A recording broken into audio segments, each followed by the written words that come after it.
நன்றியோடு உம்மை பாடி நாள்தோறும் போற்றுவேன்.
இனிமேலும் நம்மளை நடத்துவார்.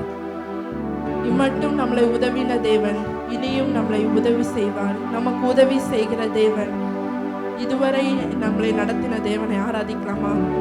நல்ல ஒரு ஆராதனை, நல்ல ஒரு பிரசனம் நிறைந்த ஆராதனை. அவர் பிரசனம் இங்கே இருக்கு. இதுவரை நம்மளை நடத்தினவர் இனிமேலும் நம்மளை நடத்துவார். வரப்போற மாதமும் நம்மளை நடத்துவார். ஆமே. அவர் யெகோவா, அவர் எல்லாத்தையும் பார்த்து கொள்வார். அவர் ஷம்மாவா இருந்து நம்மளோடு இருக்கிற தேவன். சேர்ந்து பாடலாமா? நடத்திடுவீர் இனிமேலும், இறுதி வரை நம்மளை நடத்துகிற தேவன். உங்களை கரம் பிடித்த நாள் முதல் இந்நாள் ஆதரிக்கிற உங்களை தேவன் நம்மளை நடத்துவார். இதுவரை என்னை நடத்தினவர் இனிமேலும் என்னை நடத்திடுவீர். இதுவரை என்னை நடத்தினவர் இனிமேலும் என்னை நடத்திடுவீர். நீரே யெகோவா, நீரே என் எல்லாமே பார்த்துக் கொள்வீர்.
இருக்கிறவர்.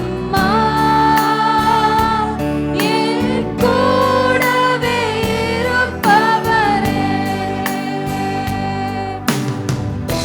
இந்த தேவன் என்றென்றும் உள்ள சதா காலங்களில் நம்மோடு இருக்கிற தேவன். மரண பரியந்தம் நம்மை நடத்துவார்.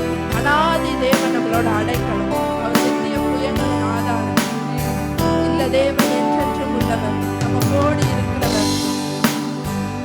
இந்த தேவன் என்றென்றும் சேர்ந்து பாடலாமா? சதா காலமும் நமது தேவன். இந்த தேவன் என்றென்றும் உள்ள சதா காலமும் நமது தேவன். மரண பரியந்தம் நடத்திடுவார், என்னை நடத்திடுவார். மரண பரியந்தம் நடத்திடுவார், என்னை நடத்திடுவார். நடத்திடுவீர் இனிமேலும் கடைசி வரை. நடத்திடுவீர், நடத்திடுவீர் இனிமேலும் கடைசி வரை. நடத்திடுவீர். நீரே யெகோவா, நீரே என் எல்லாமே பார்த்துக் கொள்வீர். நீரே யெகோவா ஷம்மா, என் கூடவே இருப்பவரே.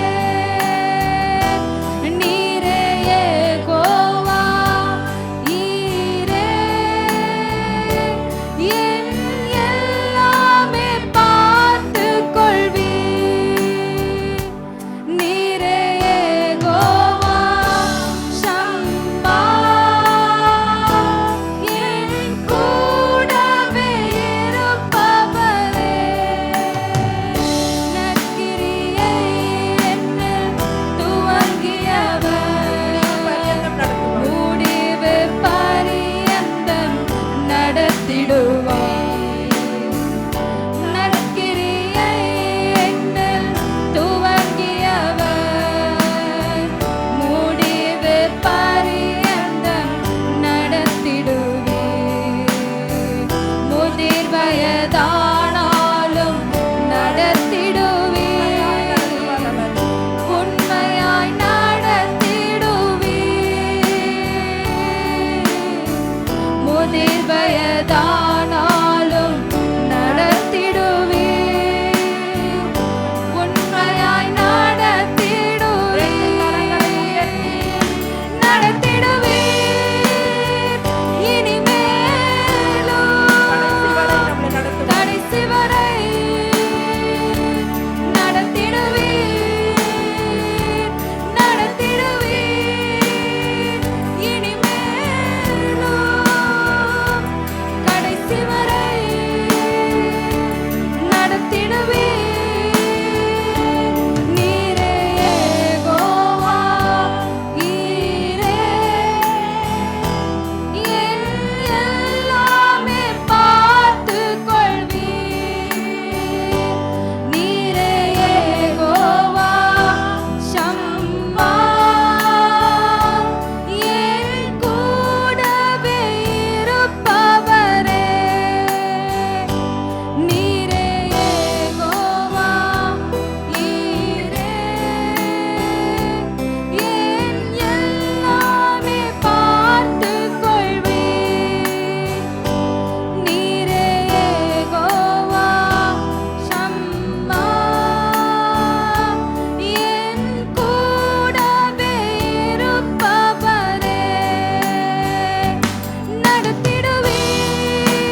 எடுத்துக்கொள்ளுங்கள். the book of Ephesians chapter 4 4ஆம் அதிகாரத்தை எடுத்துக்கொண்டு 11 முதல் 13 வசனங்களை வாசிக்கும்படி உங்கள் அன்பாய் கேட்கிறேன். Turn your Bible with me. A book of Ephesians chapter 4. எபேசியர் நிருபம் 4ஆம் அதிகாரத்தை எடுத்துட்டீங்களா? 11ஆம் வசனம் முதல் ஸ்தோத்திரம் 13ஆம் வசனம் வரைக்கும் நாம் வாசிக்க கேட்க போகிறோம். 266வது பக்கம் புதிய ஏற்பாட்டு புத்தகத்திலே 4ஆம் அதிகாரத்திலே ஸ்தோத்திரம் வாசித்துருங்கம்மா. அந்த 11ஆம் வசனம் முதல் 13ஆம் வசனம் வரைக்கும் நாம் வாசிக்கலாமா?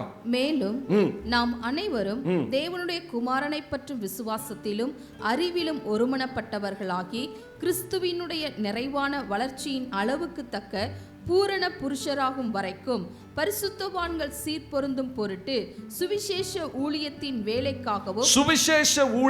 வேலைக்காகவும் கிறிஸ்துவின் சரீரமாகிய சபையானது பக்தி விருத்தி அடைவதற்காகவும் அவர் சிலரை அப்போஸ்தலராகவும் சிலரை தீர்க்கதரிசிகளாகவும் சிலரை சுவிசேஷகராகவும் சிலரை மேய்ப்பராகவும் போதகராகவும் ஏற்படுத்தினார். ஒரு ஆமென் சத்தமா சொல்லுங்க. அல்லேலூயா.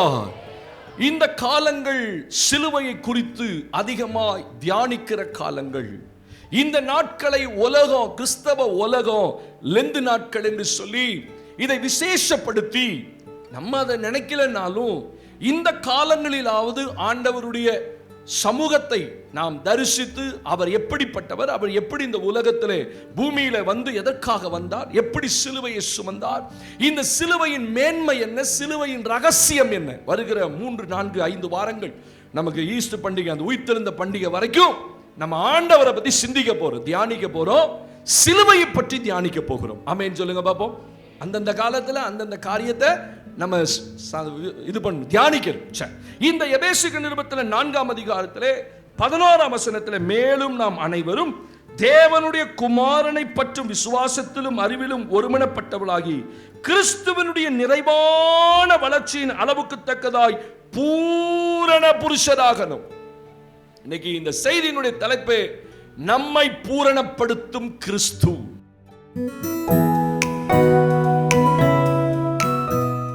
ஒரு ஆமென் சொல்லுங்க பாப்போம். அல்லேலூயா. கைகளை காணோம். ஆமென். அல்லேலூயா. ஆன்லைன்ல பார்த்துட்டு இருக்க பிள்ளைகளுக்கு வாழ்த்துக்கள். கர்த்தர் இன்னைக்கு உங்களோடு பேசுவார். நம்மை பூரணப்படுத்தும் கிறிஸ்து. அப்ப ஆண்டவர் இந்த காலையிலே தியானிப்பதற்கு தெரிந்து கொண்ட இந்த பகுதியிலே கிறிஸ்துவனுடைய நிறைவான வளர்ச்சியின் அளவுக்கு தக்கதாய் இந்த கிறிஸ்தவ வாழ்க்கையில யார் நமக்கு ரோல் மாடல், யாரை போல இந்த பூமியில நம்ம வளரணும், ஆவிக்குரிய வாழ்க்கையில வளரணும். ஆமென் சொல்லுங்க பாப்போம். அல்லேலூயா. பிள்ளை வளர்ந்து அப்படின்னு பைபிள் சொல்லுது. சாமுவேல் வளர்ந்தான் பைபிள் சொல்லுது. அவனுக்கு பைபிள் என்ன, சாமுவேல் வளர்ந்தான். யோவானை குறித்து எழுதும் போது பிள்ளை வளர்ந்தது. இயேசுவை குறித்து எழுதும் போது பிள்ளை வளர்ந்து. அப்ப ஒரு பிள்ளை வளருது. யார பிள்ளைங்கிறாரு? அப்போஸ்தலனாகிய பவுல். கிறிஸ்து உங்களில் உருவாகும் அளவும் நான் கர்ப்ப வேதனைப்படுகிறேன். ஒரு தேவனுடைய பிள்ளைக்குள்ள கிறிஸ்து உருவாகிறார்.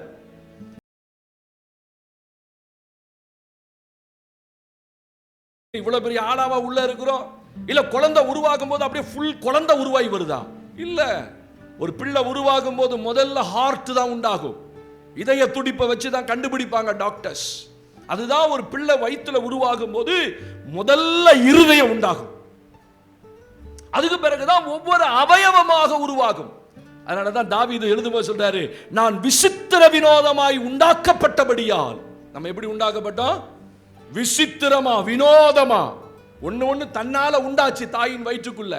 அழகா இன்னைக்கு உட்கார்ந்து இருக்கிறோம். இப்ப நம்ம தாயின் வயிற்றுக்குள்ள பிள்ளையா இருந்தோம், வளர்ந்தோம், இப்ப வெளியில வந்தோம். நமக்கு ஒரு ஏஜ் உண்டாகுது, நமக்கு ஒரு வாலிபம் வருகிறது, நமக்கு ஒரு வயோதிபம் உண்டாகிறது. அப்ப இத போலதான் ஆவிக்குரிய வாழ்க்கையிலும் பிள்ளைகளாகவே இருக்கக்கூடாது, குழந்தையாவே இருக்கக்கூடாது. அதனாலதான் 14ஆம் வசனத்துல சொல்றாரு, நாம் இனி குழந்தைகளாயிராமல். ஆமென் சொல்லுங்க. யாரா இருக்கக்கூடாது? ஆமா. இன்னும் ஜெபிக்க தெரியாது, இன்னும் முழங்கால் போட தெரியாது, இன்னும் ஆராதிக்க தெரியாது, கண்ணு மூட தெரியாது, பாட்டு பாட தெரியாது. ஸ்தோத்திரம். இது குழந்தை. குழந்தை தான் அப்படியே இருக்கும். நம்ம 10 முறை சொல்லி கொடுத்தாதான் 11ஆவது முறை எங்கா மங்கா அப்படிங்கும். சாப்பாடு வேணும், தண்ணி வேணும் அப்படின்னா எடுத்தோன்னே பேசாது, அது குழந்தை. இப்ப பைபிள் சொல்லுது, நாம் கிறிஸ்துவின் நிறைவான வளர்ச்சியின் தக்கதாக பூரண புருஷராகணும். நம்ம இப்ப குழந்தையா இருந்துட்டு இப்ப யாரா மாறணும்? புருஷனா புருஷியா மாறணும். நல்ல கிறிஸ்துவுக்குள்ள வளரணும். யார போல வளரணும்? கிறிஸ்துவ போல வளரணும். அதுதான் வளர்ச்சி. நான் யார போல இந்த உலகத்துல வளரக்கூடாது. ஆமென். யார் எனக்கு ரோல் மாடல் இல்ல. ஸ்தோத்திரம். இயேசு ஒருத்தர் தான் எனக்கு ரோல் மாடல். ஏன்னா எல்லாத்துலயும் பூரணம் அவர் மட்டும்தான். பரிசுத்தத்துல பூரணம், விசுவாசத்துல பூரணம், தேவத்துவத்தின் சகலத்திலும் பரிபூரணத்திலும் அவர் பூரணமாய் இருக்கிறார். அவர்கிட்ட எதுவுமே குறைவே கிடையாது. இன்னைக்கு இருக்கிற உலகத்தில் இருக்கிற அத்தனை மனுஷன்டையும் குறைவுகள் இருக்கு. குறைவு இல்லாத மனுஷனே இல்ல. பைபிள்ல பார்க்கிற மனுஷனே குறைவுள்ளவர்கள். நம்முடைய முற்பிதாக்கள் குறைவுள்ளவர்கள். அதை தான் இந்த 7 நாட்கள்ல பார்க்கிறோம். the failures of the saints. பரிசுத்தவான்களுக்கு காணப்பட்ட குறைவுகள் என்ன? அதுதான் கடந்த 3 மாசமா 7 நாளா 21 நாட்கள் 21 பேரை. கடைசியா இந்த மாசம் நாங்க யாக்கோபுடைய குமாரர்களில் 12 பேத்துல 6 பேர்த்த பார்த்திருக்கோம். அவங்க கிட்ட என்னென்னலாம் குறைவு. அப்ப குறைவு இல்லாத மனிதன் இல்லை. ஆனா இயேசு ஒருத்தர் தான் எல்லாத்திலையும் பரிபூர்ணம் உள்ளவர். ஆமென் சொல்லுங்க பாப்போம். நல்ல கை உயர்த்தி அவருக்கு ஒரு ஆமென். அல்லேலூயா. அதனால தான் பவுல் எழுதும்போது யார் எழுதுறாரு? கிறிஸ்துவினுடைய நிறைவான வளர்ச்சி. அவர் எப்படி வளர்ந்தாரு? நிறைவா வளர்ந்தார். அறகுறையா வளரல, அறகுறையா இல்ல. ஆவிக்குரிய வாழ்க்கையில அறகுறைன்றது ரொம்ப கஷ்டம். அறகுறை வளர்ச்சி நம்முடைய ஆவிக்குரிய வாழ்க்கையில எந்த ஆசீர்வாதத்தை கொண்டு வராது. அப்ப கிறிஸ்துவை போல வளரணும். எப்படி? அளவு பூரண புருஷர். கிறிஸ்து எப்படி வந்தாரு? பூரண புருஷனா.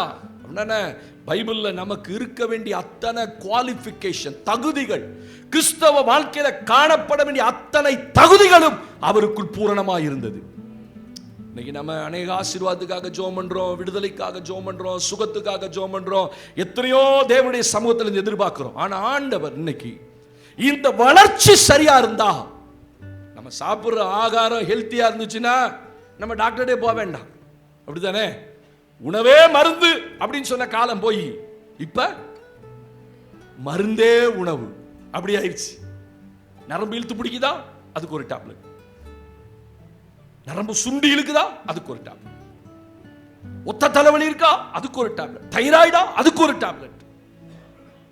நேற்று ஒரு பாஸ்டர் சந்தித்தேன். அந்த மீட்டிங்ல இப்படியே கண்ணை குறுக்கிட்டே வந்தார். என்னடா இப்படி பார்க்கறாரு, என்னையவே பார்க்கறாரு. நான் முன்னாடியே போய் அறிமுகமாயிட்டேன். பாஸ்டர் எப்படி இருக்கீங்க அப்படி கை கொடுக்கலாம். மறுபடியும் என்னையவே இப்படி குறுக்குன்னு பார்த்துட்டு இருந்தார். என்னடா இப்படி பார்க்கறாரு. அப்புறம் மனைவி சொல்றாங்க, பாஸ்டர் தப்பா நினைச்சுக்காதீங்க, பாஸ்டருக்கு கண்ணு தெரியல, 2 கண்ணும் போயிடுச்சு. எப்படி போச்சு? Heart problem. ஹார்ட் டாக்டர்கிட்ட போனா அந்த ஆள் ஹார்ட்டை பார்த்துட்டு கிட்னிக்கும் மருந்து கொடுத்து, உங்க கிட்னியும் சரியில்லை அப்படின்னு கிட்னிக்கும் மருந்து கொடுத்துருக்கிறார். 8 மாசமா பாஸ்டர் கிட்னிக்கும் மருந்து சேர்த்து சாப்பிட்டாரு. வெயிட் ஏறி போச்சு, உடம்பு இப்படி இருக்கு. கடைசியில் இன்னொரு டாக்டர்கிட்ட போய் காமிச்சா, இது யார் எழுதுனது இப்படி? கிட்னி இவருக்கு நல்லா இருக்கு, யார் இப்படி மருந்து எழுதி கொடுத்தது? எல்லாம் வாங்கிட்டு அந்த டாக்டர்கிட்ட போய், என்னங்கய்யா இப்படி சொல்றாரு, உங்களை யார் அந்த டாக்டர்கிட்ட போக சொன்னது அப்படின்றாரு இந்த டாக்டர். இப்ப தெரிஞ்சு போச்சா இந்த டாக்டர் ஏன் கொடுத்தான்னு? இன்னைக்கு வியாபார உலகமாயிற்று, மருத்துவ உலகம். இல்லாத வியாதிக்கெல்லாம் நான் தான் எப்பொழுதுமே சொல்லுவேன், இல்லாத வியாதிக்கு நீங்க டாக்டர்கிட்ட போங்க, கேட்டுட்டு நீ இன்னொரு டாக்டர் கன்சல்ட் பண்ணுங்க. இன்னைக்கு ஆன்லைன்லேயே நிறைய டாக்டர்ஸ் வந்துட்டாங்க, ஃப்ரீயா பார்க்குறாங்க. அந்த ஆன்லைன் டாக்டர் அடிச்சுன்னா, ஐயா எனக்கு இந்த வியாதி இந்த மருந்தெல்லாம் கொடுத்துருக்குறாங்க, இதை நான் சாப்பிடட்டுமா? நான் இடுப்பு வலிக்கு இந்த ஸ்பைன் பிரச்சனைக்காக போனேன். 3 மாசம் டாக்டர் மருந்து எழுதி கொடுத்துட்டு அதே மருந்து அதே கொடுத்துட்டு இருக்காரு. நான் நெட்ல போட்டு பார்க்குறேன், இட் வில் அஃபெக்ட் யுவர் கிட்னின்னு போட்டிருந்தான். இப்படியே தின்னுட்டே இருந்தா ஒரு நாள் உன் கிட்னி பாதிக்கப்பட்டுரும். தலையை சுற்றி தூக்கி விட்டுட்டு, ஆண்டவரே ஸ்தோத்திரம், எக்ஸசைஸ் மட்டும் பண்ணிட்டு இந்த 1.5 வருஷத்துல நல்லா ஆயிடுச்சு எனக்கு, நான் தின்னவும் இல்லை ஒன்றும் செய்யல. இன்னைக்கு மருத்துவ உலகம் அப்படி இருக்குது. அப்ப உடம்பு சரீரம் வளருவதற்கு இன்னைக்கு மாத்திரை தேவை, சாப்பாடு தேவை. நம்ம வளருகிறோம். நல்ல சாப்பாடு சாப்பிட்டோம்னா எந்த சைடு எஃபெக்ட் இல்லை, எந்த பிரச்சனையும் இல்லை. ஆனா கண்ணா பின்னான்னு தின்னக்கூடாது, அதான் பிரச்சனை இல்ல. கிடைக்கிற நேரமெல்லாம் உள்ள வாங்க, கிடைக்கிறதெல்லாம் உள்ள அமுக்கணும்னா சரீரத்துக்கு பிரச்சனை. எது வேணும்? ஓகே. அப்ப ஆவிக்குரிய வாழ்க்கையில நான் ஒருத்தரை போல வளரணும்னு தான் என்ன அழைச்சிருக்கிறார். இங்க வாப்பா, நீ உலகத்தை பார்த்து வளர்ந்தது போதும், இந்த சபைக்குள்ள வா, நீ என்ன பாரு, நான் எல்லாத்திலையும் பூரணரா இருக்கிறது போல அந்த நிறைவின் அளவுக்கு தக்கதாய் நீ வளரணும். கிறிஸ்தவ வாழ்க்கையில் என்ன செய்யணும்? வளரணும். ராமேன் சொல்லுங்க, நான் வளரணும் பூரண புருஷராக வரைக்கும். அவைக்குரிய வாழ்க்கையில கர்த்தர் எல்லாத்தையும் பூரணத்தை உண்டாக்குறதுக்கு தான் உங்களை இந்த திருச்சபைக்குள்ள வச்சிருக்கிறாரு. நீ பூரணராகாதபடிக்கு குழந்தையாவே இருக்க கூடாது. அதனால 14ஆம் வசனம் இதெல்லாம் எழுதிட்டு சொல்றாரு, ஓ நீங்கள் இனி குழந்தைகளாயிராமல். போதும்பா நீ குழந்தையா இருந்தது. அதுக்காக அவர் என்ன செஞ்சாரு? சபையிலே 5 விதமான ஊழியத்தை கொடுத்தார். நீங்க வளரணுன்றதுக்காக தான் சபையில என்ன கொடுத்தாரு? 5 விதமான 5-fold ministry. அது என்ன வாசிங்க? அவர் சிலரை அப்போஸ்தலராகவும் சிலரை தீர்க்கதரிசிகளாகவும் சிலரை தீர்க்கதரிசியா சிலரை சுவிசேஷகராகவும் சிலரை மேய்ப்பராகவும் போதகராகவும் ஏற்படுத்தினார். போதுமா? நம்ம வளரணும் தான் சபையில தீர்க்கதரிசிகள், அப்போஸ்தலர்கள், சுவிசேஷகர்கள், கவனிக்கணும், சுவிசேஷகர்கள், போதகர்கள், மேய்ப்பர்கள், இந்த 5 பேரை சபையில உண்டாக்குற. அதனாலதான் அடிக்கடி வெளியிலிருந்து ஊழியர்கள் அனுப்புறார், தீர்க்கதரிசியை அனுப்புறார், அப்போஸ்தலர்களை அனுப்புறார், மேய்ப்பர்களை போதகர்களை அனுப்புகிறார். நல்ல பிரசங்கம், நல்ல வார்த்தைகள், நான் சொல்லாத சில வார்த்தைகளை சொல்றதுக்கு தான் கர்த்தர் ஊழியர்கள் அனுப்புவார். அப்ப இந்த 5 பேரை எதுக்காக கர்த்தர் வச்சாரு? நீங்க பூரண புருஷராகணும். அப்படின்னா நல்லா வளர்ந்து நல்ல எல்லாத்திலையும் தெளிவடைஞ்சு ஆவிக்குரிய வாழ்க்கையினுடைய உச்சத்துக்கு இயேசுவை போல வளரணும். அதுக்கு தான் சபை. ஆமென் சொல்லுங்க. அப்ப சபை உங்களை வளர்க்கிற இடம், சபை உங்களை உருவாக்குகிற இடம். நான் இந்த சபைக்கு வந்து கொஞ்சமாவது உருவாயிருக்கேன் அப்படின்னு சொல்றவங்க கை வைத்து ஆமென் சொல்லுங்க. அப்படியா? உண்மையாவா? என்ன எதுல? மற்றவங்கள போல ட்ரெஸ் பண்ண கத்துக்கிட்டேன் பாஸ்டர். இல்லை, இப்போ நீங்கள் வந்த பிறகு உங்கள் சோக்க ஆயிட்டீங்க, கொஞ்சம் அப்படி நீட் ஆகிட்டீங்க. மற்றவங்கள பார்த்து நல்லா அப்படி கட்டிட்டு, புடவையெல்லாம் கட்டிட்டு, அப்படி ஹேண்ட்பேக்லாம் போட்டு நீட்டாக ஷர்ட் போட்டு, நான் பனியனோட வர பசங்களை கூப்பிட்டு வா, இது உனக்கு நல்லா இல்லை, ஷர்ட் நல்லா அயன் பண்ணி போட்டு வா, நான் டீச் பண்ணுறேன் அவங்களுக்கு. அப்போ நம்ம மாறி இருக்கோம், உடையில மாறி இருக்கோம். கண்டிப்பாக மாறி இருக்கீங்க. மாறுறீங்களா இல்லையா? ஒத்த ரோசா குத்திட்டு வந்தால் அடுத்த வாரம் நம்மளும் ஒத்த ரோசாவில் வந்துடுவோம். தோத்திரம் பின்னாடி இருந்து பார்ப்போம், ஆஹா இந்த அம்மா ஒத்த ரோசாவோட இருக்கு, மல்லிகைப்பூ வந்துருக்கு, அடுத்த வாரம் ஒரே மல்லிகைப்பூ தான், ஒரே ஒத்த ரோசா. நல்ல வேலைக்கு அந்த பிரச்சனையெல்லாம் எனக்கு இல்லை. ஒரு மல்லிகைப்பூ ஸ்மெல் கூட சர்ச்சையில் இல்லை. இல்லையா சொல்லுங்க? நல்லா வளர்ந்துருக்கீங்க. இப்போ போக உங்களுக்கு வெறுப்பு தட்டுதுல, சே வேணாம்ப்பா அப்படி சொல்றீங்களோ? அப்படியா? மூஞ்ச பார்க்குறேன் ஒன்று. நாங்கள் வெளியே போனால் வச்சுக்கோம் பாஸ், உள்ளெல்லாம் வைக்க மாட்டோம் பாஸ். எனக்கு ஒன்றும் பிரச்சனை இல்லை, அதெல்லாம் ஒன்றும் பெரிய சத்தியம் உபதேசம்லாம் இல்லை. நமக்கே கொஞ்சம் வளர வளர வளர சில காரியங்கள் என்ன ஆகும்? வெறுப்பாயிரும். ஸ்தோத்திரம். ஆமாம், ஒரு காலத்தில் பிரியாணியை ஆன்னு தின்னோம். நேற்று போய் போட நம்ம பார்க்காத பிரியாணியா சரிக்கலன்றது இன்னொரு காரியம். நம்ம போனால் கஷ்டப்படணுமே, அவனுக்கிட்ட நிற்கணுமே, ஏன் போய் நிறையா திம்பானே. இது வரைக்கும் தின்ன காலம்லாம் இருக்குது, இப்போ கொஞ்சம் பலனுக்காக தின்ற காலத்துக்குள்ள வந்துட்டோம். இது ஒரு வளர்ச்சி. அப்ப ஆவிக்குரிய வாழ்க்கையில ஒரு வளர்ச்சி. யார போல? கிறிஸ்துவ போல வளர்ச்சி. கைகளை உயர்த்தி ஆமென் சொல்லுங்க. அதுக்குதான் இந்த சபை, அதுக்குதான் மேய்ப்பன், அதுக்குதான் போதகர், அதுக்குதான் சுவிசேஷகன், அதுக்குதான் தீர்க்கதரிசி. ஒரு கூட்டத்தை சபைக்குள்ள ஆண்டவர் அனுப்புறார். நீ வளரணும்பா. பிள்ளை வளர்ந்தது, சாமுவேல் வளர்ந்தான், எல்லாரும் வளர்றான், நாம மட்டும் வளராம இருக்க கூடாது. அப்ப எதுல ஒரு வளர்ச்சி ஆண்டவர் எதிர்பார்க்கிறார்? வாசிக்கலாமா? ஆண்டவருக்கு மகிமை. எபிரேயர் நிருபத்தில் 2ஆம் அதிகாரத்தில் கிறிஸ்துவை போல நம்ம வளருவதற்கு அழைக்கப்பட்டோம். எபிரேயர் 2ஆம் அதிகாரத்திற்கு பின்னாடி வாங்க பார்ப்போம். ஹalleluya, glory, கர்த்தருக்கே மகிமை உண்டாவதாக. 2ஆம் அதிகாரம் 9 மற்றும் 10 வசனங்கள். 289ஆம் பக்கத்துக்கு 99ஆம் பக்கத்துக்கு வாங்க. 299ஆம் பக்கம் பின்னாடி ஆண்டவருக்கு மகிமை. 2ஆம் அதிகாரம் ஸ்தோத்திரம் 9-10 வசனங்கள் வாசிக்கமா. என்றாலும் தேவனுடைய கிருபையினால் ஒவ்வொருவருக்காகவும் மரணத்தை ருசி பார்க்கும்படிக்கு தேவதூதரிலும் சற்று சிறியவராக்கப்பட்டிருந்த இயேசு மரணத்தை உத்தரித்ததின் நிமித்தம், மரணத்தை ஏற்றுக்கொண்டது நிமித்தம் மகிமையினாலும் கனத்தினாலும் முடிசூட்டப்பட்டதை காண்கிறோம். ஏனென்றால் தமக்காகவும் தம்மாலையும் சகலத்தையும் உண்டாக்கினவர் அநேகம் பிள்ளைகளை மகிமையில் கொண்டு வந்து சேர்க்கையில் அவர்களுடைய ரட்சிப்பின் அதிபதியை உபத்திரவங்களினாலே பூரணப்படுத்துகிறது அவருக்கு ஏற்றதாய் இருந்தது. அல்லேலூயா. கவுனிங்க, நல்ல கவுனிங்க. உபத்திரவங்களிலே பூரணப்படுத்துவது அவருக்கு ஏற்றதாயிருந்தது. இயேசுவை கொஞ்சம் கவனித்து பாருங்க. அவர் பூரணரானார். எப்படி பூரணரானார்? சும்மா பூரணராகல, உபத்திரவம் தான் அவர் பூரணராக்குச்சு. சிலருக்கு தான் புரிஞ்சிருக்கு நான் சொல்றது, மத்தெல்லாம் வேடிக்கை பார்க்குறீங்க. அல்லேலூயா. சத்தியம் உங்களுக்குள்ள போச்சுன்னா ஆட்டோமேட்டிக்கா நீ கையே தூக்கு அப்படின்னு சொல்லவே வேண்டாம். நீங்க எதையுமே கண்ணே பாரு அப்படின்னா சொல்றீங்க, இமையே சிமிட்டு அப்படின்னா சொல்றீங்க. பட்டு பட்டு பட்டு பட்டுன்னு அடிக்குது. நம்ம எதையுமே சொல்ல வேணாம். சத்தியம் உள்ள போகும்போது கையை தன்னால என்ன செய்யும்? அப்ப நீங்க கேட்கல, சத்தியம் கையை மேல போலன்னா ஒழுங்கா சத்தியத்தை கேட்கலன்னு அர்த்தம். அல்லேலூயா. அப்ப பைபிள் என்ன சொல்லுது? ரட்சிப்பின் அதிபதியை. யார் அந்த அதிபதி? இயேசுதான் ரட்சிக்கிற அதிபதி. ஆமென். அல்லேலூயா. கர்த்தருக்கு மகிமை உண்டாகட்டும். சபை இப்படி ஆமென் அல்லேலூயா இடையில சொல்லும் போது பரலோகம் ரொம்ப அட்டென்ஷன் பார்க்கும். அப்ப அவர் ரட்சிப்பின் அதிபதியா அந்த பூமிக்கு அனுப்பப்பட்டார். அவர் மூலம் அநேக ரட்சிக்கப்படுவதற்காக தான் பிதாவாகிய தேவன் தன் குமாரனை இந்த பூமிக்கு மனுஷ ரூபத்தில் அனுப்பினார். அதுல ஒன்றும் சந்தேகம் இல்லையே, சந்தேகம் இல்ல. அப்ப அவர் அனுப்பப்பட்டது நோக்கம் என்ன? இந்த மனுக்குலத்தை ரட்சிக்கணும். விழுந்து போன மனுக்குலத்தை ரட்சிக்கணும். எப்ப விழுந்து போச்சு? ஆதாமின் கையில கொடுக்கப்பட்ட அதிகாரம், ஆதாமின் கையில கொடுக்கப்பட்ட ஆளுகை, அவன் தன்னுடைய பாதுகாப்பு, தன்னுடைய தேவனோடு உள்ள ஐக்கியம் எல்லாத்தையும் இழந்த போது, அவன் ஏதேன் தோட்டத்தை விட்டு துரத்தப்பட்ட போது, அன்னைக்கு விழுந்த மனுக்குலம். மனு விழுந்ததுன்னா எதை சொல்றாரு? தேவனை விட்டு பிரிக்கப்படுவதுதான் விழுகையின் அனுபவம்.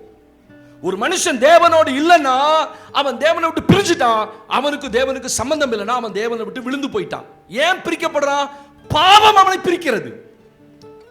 பாவம் செய்கிற மனிதன் தேவனை என்ன செய்ய முடியாது? பார்க்க முடியாது. பார்க்க முடியாது. தைரியமா சபைக்குள்ள வர முடியாது. பாவத்தோடயே சபையில வாழ முடியாது. அல்லேலூயா. என்ன இருந்தாலும் அவனோட அந்த பாவம் பேசும். அந்த குற்ற உணர்வு அவங்களுக்குள்ள இருக்கும், குத்திக்கிட்டே இருக்கும். அப்ப விழுந்து போன மனுக்குலத்தை மீட்பதற்காக தான் இயேசு, பைபிள் சொல்ல, தேவதூதரிற்கு ஆதரவாய் கை கொடாமல் விழுந்து போன ஆதாமின் சந்ததிக்கு தேவன் கை கொடுத்தார். ஆபிரகாமின் சந்ததிக்கு கை கொடுத்தார். மனுக்குலத்துக்கு தான் இயேசு கை கொடுத்தார்.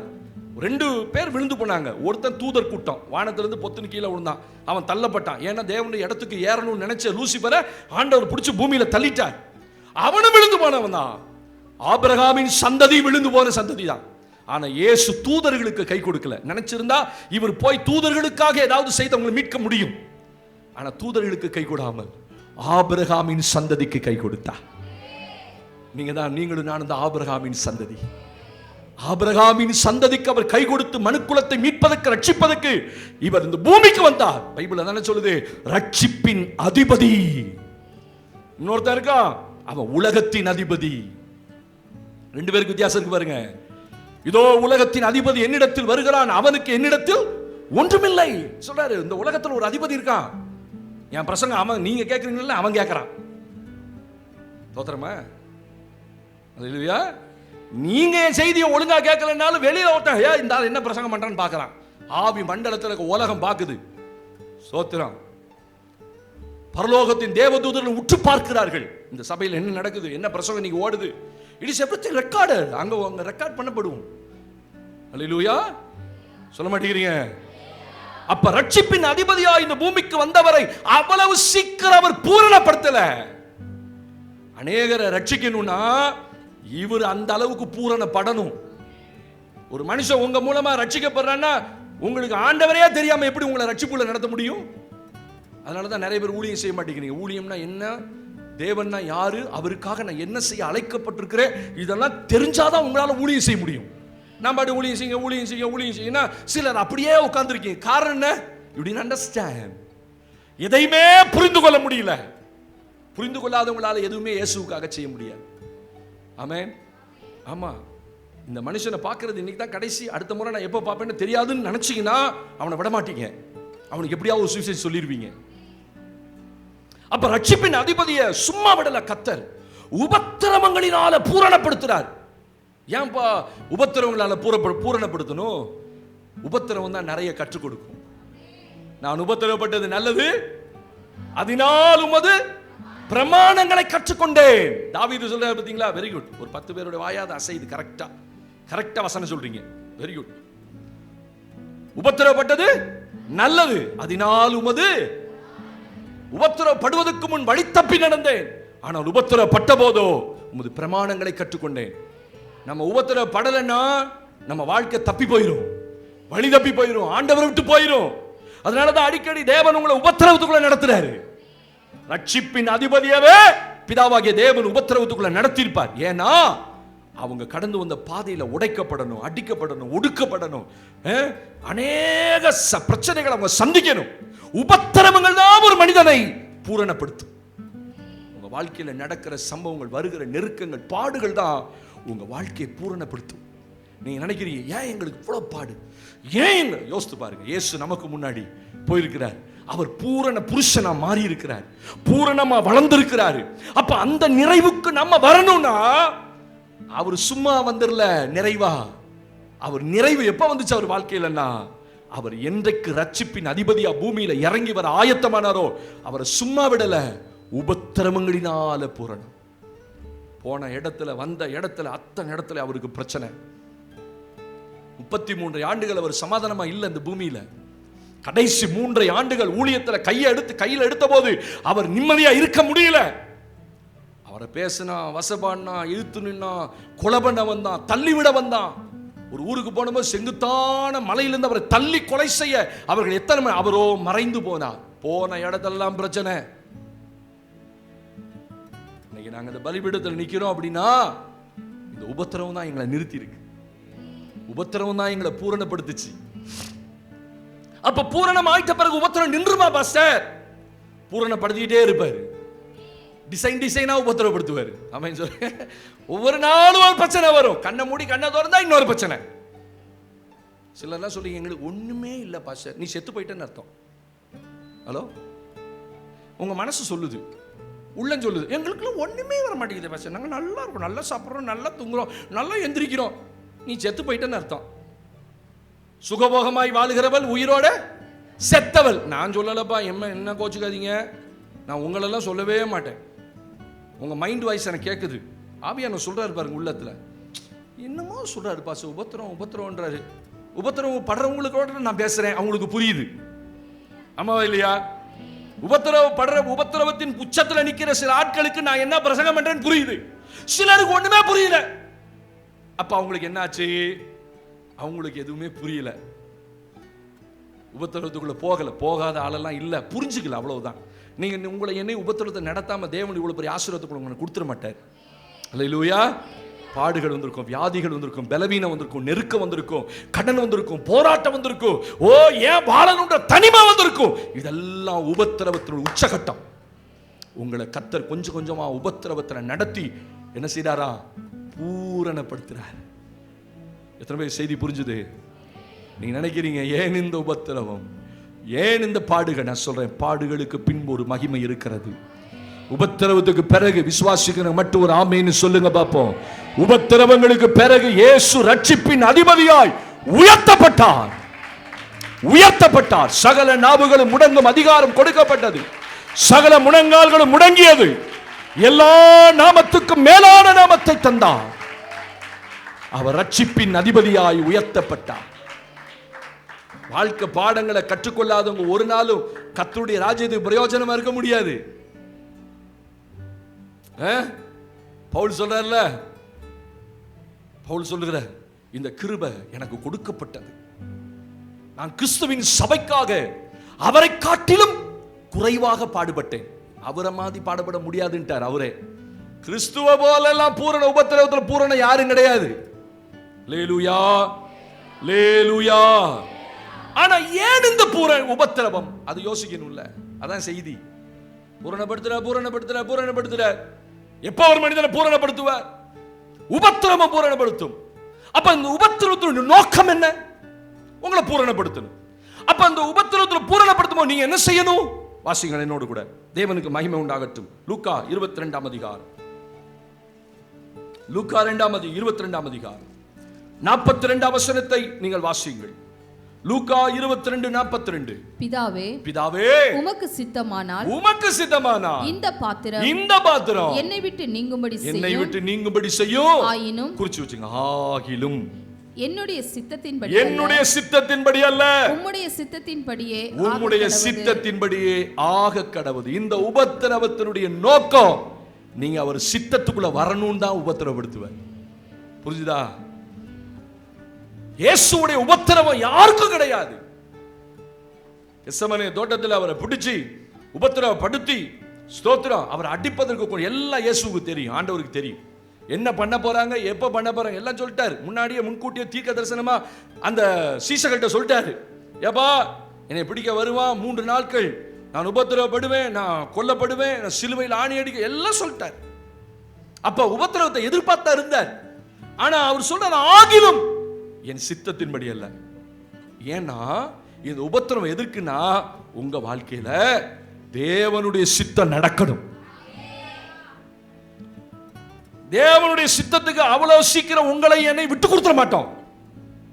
உபத்திரவம் தான் உங்களை விட்டு கொடுக்க வைக்கும்.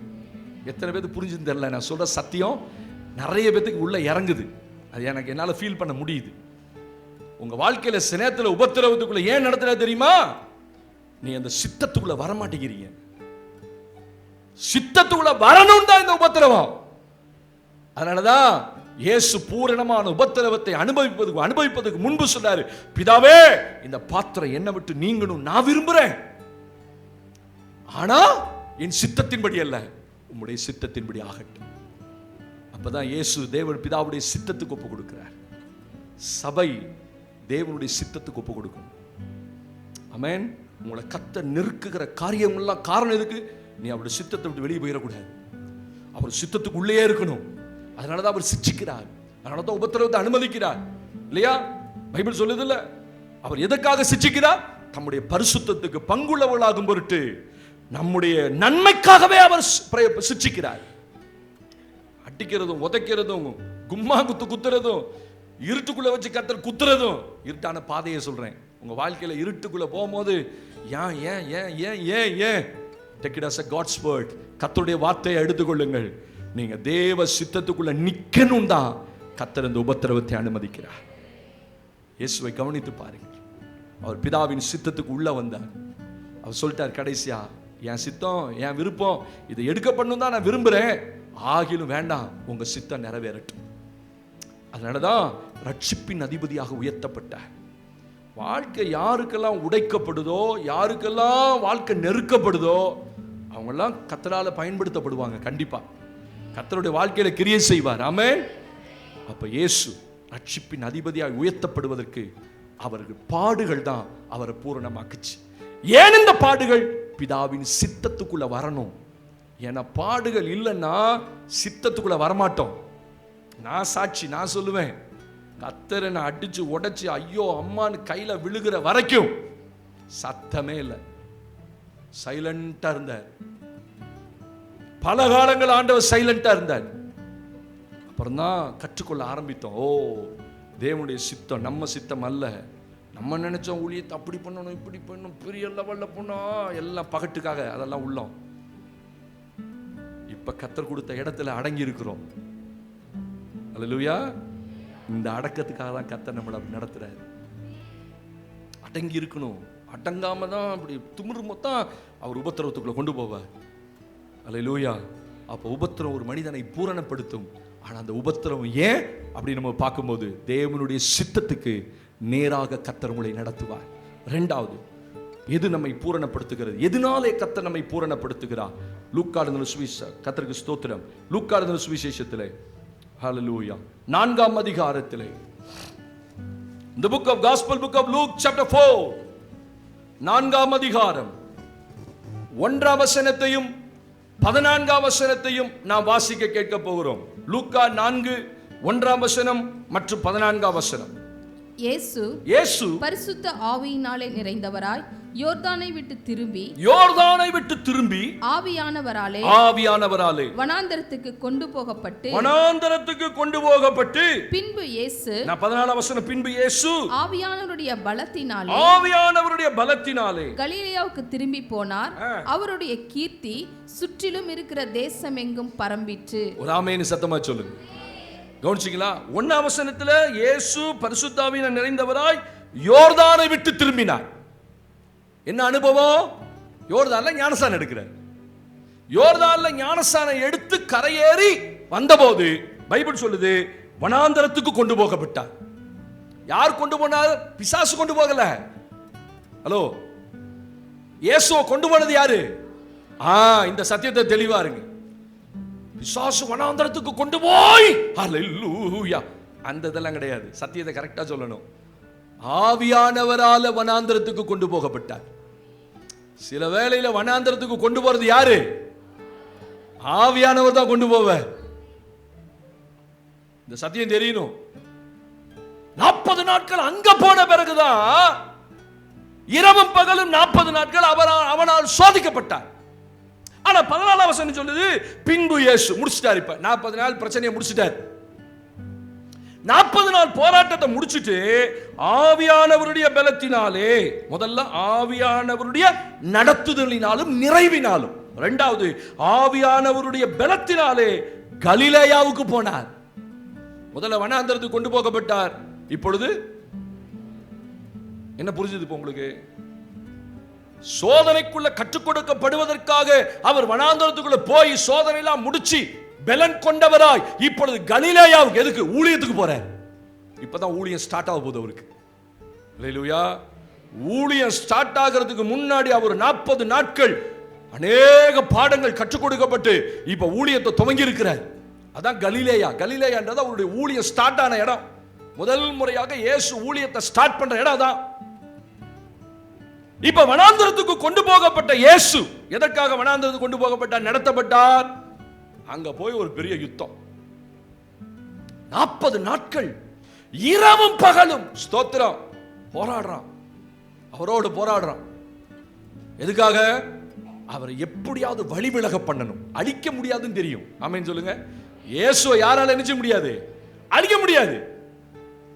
பிசாசே அழிய மாட்டான் தான். லேகியோன் என்கிற மனிதனுக்குள் பிசாசு இருந்தா பிசாசை இயேசு துரத்தினார் இல்லையா? அப்படித்தானே? அந்த புறங்களில் இல்லாமல், அந்த திசைகளில் இல்லாமல் அவன் துரத்தப்பட்டான். லூக்கா எழுதுறாரு. பண்டிகளுக்குள் போகும்படி கட்டளையிட்டார் மார்க் எழுதுறாரு. ஸ்தோத்திரம். அப்ப போனா அவன் எங்க போனான்? அப்ப நல்ல கவனிங்க, பிசாசுக்கு அழிவு கிடையாது. அவன் பிசாசு கடைசி சொல்றான், என்னை பாதாளத்தில் போகும்படி கட்டளையிடாதிரும். கெஞ்சி கேட்கிறான், ஆண்டவரே என்னை எங்க அனுப்பிடாதீங்க, பாதாளத்துக்கு மட்டும் அனுப்பாதீங்க, வேற எங்க வேணா அனுப்புங்க. அந்த திசைகளில் இல்லாமல் அனுப்பினார். பைபிள் சொல்லுது அங்கே பன்றிகள் மேய்ந்து கொண்டு வந்தது, பன்றிகளுக்குள் போனான். ஸ்தோத்திரம். 2 பேர் வரானுங்க, 2 மனுஷன் பிசாசு கட்டப்பட்டு வரான். 2 பேத்துக்குள்ள ஆவிகள் புறப்பட்டு ஏறக்குறைய மார்க் மட்டும் தான் அதை ரெக்கார்ட் பண்றான்னு நினைக்கிறேன், கரெக்டா நினைக்கிறேன். அதுல 2000 பன்றிகள் இருந்தது அப்படின்னு சொல்லப்பட்டிருக்கு இல்லையா? இப்ப உள்ள போச்சு அவன் வாழ்க்கை. அப்ப பிசாசு கூட ஆண்டவர் அழிக்கல, அவனுக்கு ஒரு நாள் இருக்குது, அதை அழிக்க முடியாது. அப்ப இயேசு என்ன செய்ய முடியாது, அழிக்க முடியாது. அப்ப அவரை உபத்திரவப்படுத்தணும், பிரச்சனை உண்டாக்கணும், அவருக்கு சோதனை உண்டாக்கணும் சொல்லி சோதனைக்காரன் அவரிடத்தில் வருகிறான். 40 நாட்கள் அவரோடு போராடுறான்.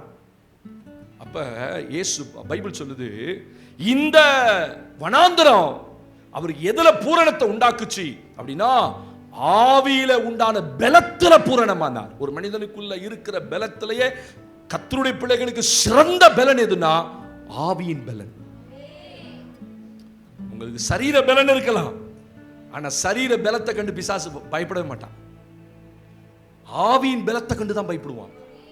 அல்லேலூயா. இயேசுவை கண்டவுடனே அவர் பாதத்தில் விழுந்தான்.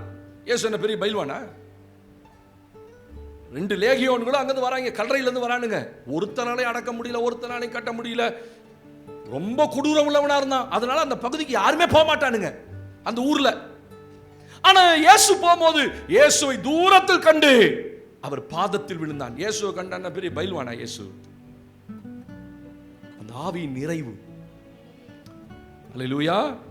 உங்க வாழ்க்கையில சில நேரத்துல எதுல பூரணத்தை கர்த்தர் உண்டாக்குறதுக்கு உங்க வாழ்க்கையில பிரச்சனைகள் வருது, போராட்டங்கள் வருதுன்னா நீங்க உள்ளான மனுஷன்ல இருக்க ஆவியில நீங்க பலப்படணும். ஏன் இந்த ஆவியில பலப்படணும்? பைபிள்ல சொல்லுது, பரிசுத்தாவின் நிறைந்தவராய் வனாந்தரத்துக்கு போனார், பரிசுத்தாவின் பலத்தினாலே கலிலேயாவுக்கு போனார். அப்ப பரிசுத்தாவில நிறைந்து போகும்போதுதான் அங்க 40 நாட்களும் அவன் பண்ண டார்ச்சரை, பிரச்சனைய, போராட்டங்களை மேற்கொள்ள முடிந்தது. நல்ல கவனிங்க, ஆவியின் நிறைவு இல்லாவிட்டால் உங்களோட வாழ்க்கையில பிசாசுக்கு நீங்க தோற்று போயிருவீங்க. தோத்துருவீங்க. அந்நிய பாஷையில் பேசணும், நல்லா துதிக்கணும், நல்லா மகிமைப்படுத்தணும், கொஞ்ச நேரம் பாடி கத்துற மாதிரி. அதனால தான் 9 மணிக்கு வாங்க, 9 மணிக்கு வாங்க அப்படிங்கிறோம். அதை பற்றி நம்ம ஆட்களுக்கு எதுவும் கவலை இல்லை. போகணும், 2 பாட்டோட முடிச்சுட்டு டக்குன்னு சபையை முடிச்சு ஓடியாந்துடணும். அதுக்கு உங்களை கூப்பிடல. நீங்கள் பாட்டு பாடி மகிமைப்படுத்தும் போது தான் உங்களுக்குள்ள பலன் இறங்கும், கர்த்தருடைய வார்த்தைகள் உங்களுக்குள்ள போகும். நீங்கள் எவ்வளவு பெரியவர்னு உங்களுக்கு பெரிய ஞானம் உண்டாகும், அறிவு உண்டாகும் வர. அதனால தான் வாங்க, பாட்டுக்கு வாங்க, ஆராதனைக்கு வாங்க. அப்ப இயேசு உள்ள வனாந்திரத்துக்கு கொண்டு போகப்பட்டது எதற்காக? அவர் ஆவியில பூரணப்படணுன்றதுக்காக. ஆவியில நிறைந்தவரா போனார், ஆவியின் பலத்தினாலே திரும்பினார். நீங்க ஆவியில பலப்படலன்னா உங்க ஆவிக்குரிய வாழ்க்கை நல்லா இருக்காது. ஒரு ஆமேன்னு கூட சொல்லாம உட்கார்ந்திருக்கீங்க. ஆமேன்னு சொல்லுங்க, அல்லேலூயா சொல்லுங்க பாப்பா. ரோமன் கத்தோலிக்க ஃபாதர் இந்த யூடியூப்ல எல்லாம் வருது பார்த்திருக்கீங்களா? அது சொல்றாரு, இந்த அல்லேலூயாக்காரன் அல்லேலூயா அல்லேலூயான்னு சொல்லிட்டு அள்ளிட்டு போறான். நம்ம அல்லேலூயா சொல்லிட்டு என்ன பண்றோமா? அள்ளிட்டு போறோமா? அந்த ரோமன் கத்தோலிக்க ஜனங்களை பார்த்து சொல்றாரு, அவங்க பாரு அல்லேலூயா அல்லேலூயா அள்ளிட்டு போறாங்க, நீங்க அல்லேலூயா கூட சொல்ல மாட்டேங்கிறீங்க. இப்ப அங்கெல்லாம் வந்துருச்சு. அவங்க நம்மளை காட்டுல அல்லேலூயான்றான், பிரைஸ் எல்லாம் தோத்திரம் அப்படின்றாரு. அவரும் தோத்திரம். எப்பதான் தோத்திரம் சொல்ல போறீங்களோ தெரியல இல்ல? அல்லேலூயா. ஆவியானவர் உள்ள இருந்தாருன்னா ஒரு ரட்சிக்கப்பட்ட மனிதனை பார்த்தோன்னே ஆட்டோமேட்டிக்கா பிரைஸ் தி லார்ட் அப்படிம்பீங்க. ஆவியானவர் உள்ள இல்லாதவங்க தான் கஷ்டப்பட்டு தோத்திரம் அப்படின்னுவோம். அப்ப ஆவியின் நிறைவு ஒரு மனிதனுக்கு அந்த ஆவியின் பலத்தை கொடுக்குது.